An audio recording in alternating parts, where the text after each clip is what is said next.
In 2020, we think that at least 1 out of every 4 votes that are cast in the Democratic primaries for president are going to come from black voters. It's very possible that will be the highest number we've ever seen before. It's very possible we will look back at 2020 and say the black vote was never more important than in 2020.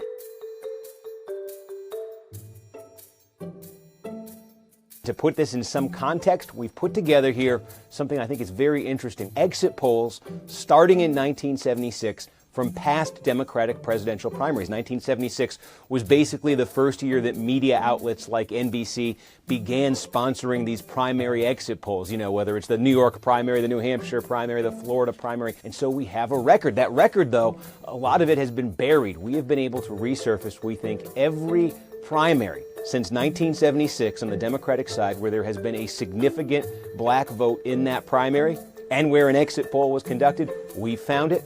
We've put it all together here, and you get a look here at how the black vote has gone in each one of these competitive Democratic races.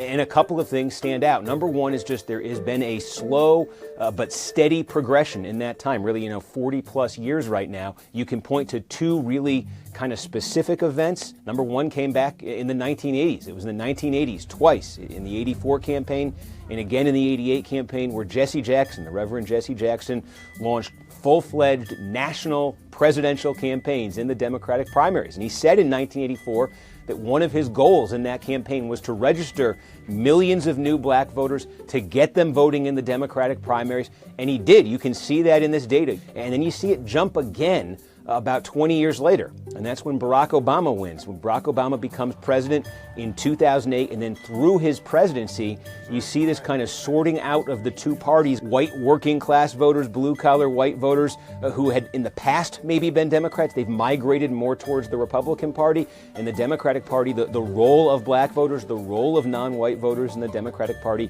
increased from basically the moment that Obama became president there. So you can go back, you can look at any individual campaign. You can see Bill Clinton in 1992, Al Gore in 2000, John Kerry in 2004, Hillary Clinton in 2016. These are white candidates who appealed to black voters, made overwhelming support from black voters in the primaries a key part of their victory strategies. You can see Barack Obama, the first successful black presidential candidate who combined overwhelming support from black voters in 2008, basically about 80% support from black voters, with strong support from white voters, enough to win the Democratic nomination, enough to become ultimately president of the United States. So go take a look at the data. Go figure out what the story was in any one of these individual campaigns. I love looking at the old data. I love looking at old stories. I think they end up being so relevant to the present day. I think you will see the same thing. It is all there. As we head into 2020, I think you will see the story. There has been sort of that rising tide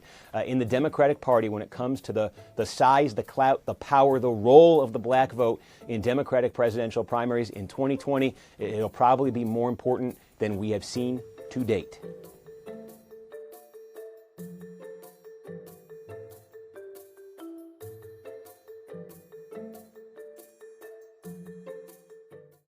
Hey, NBC News viewers, thanks for checking out our YouTube channel. Subscribe by clicking on that button down here and click on any of the videos over here to watch the latest interviews, show highlights, and digital exclusives. Thanks for watching.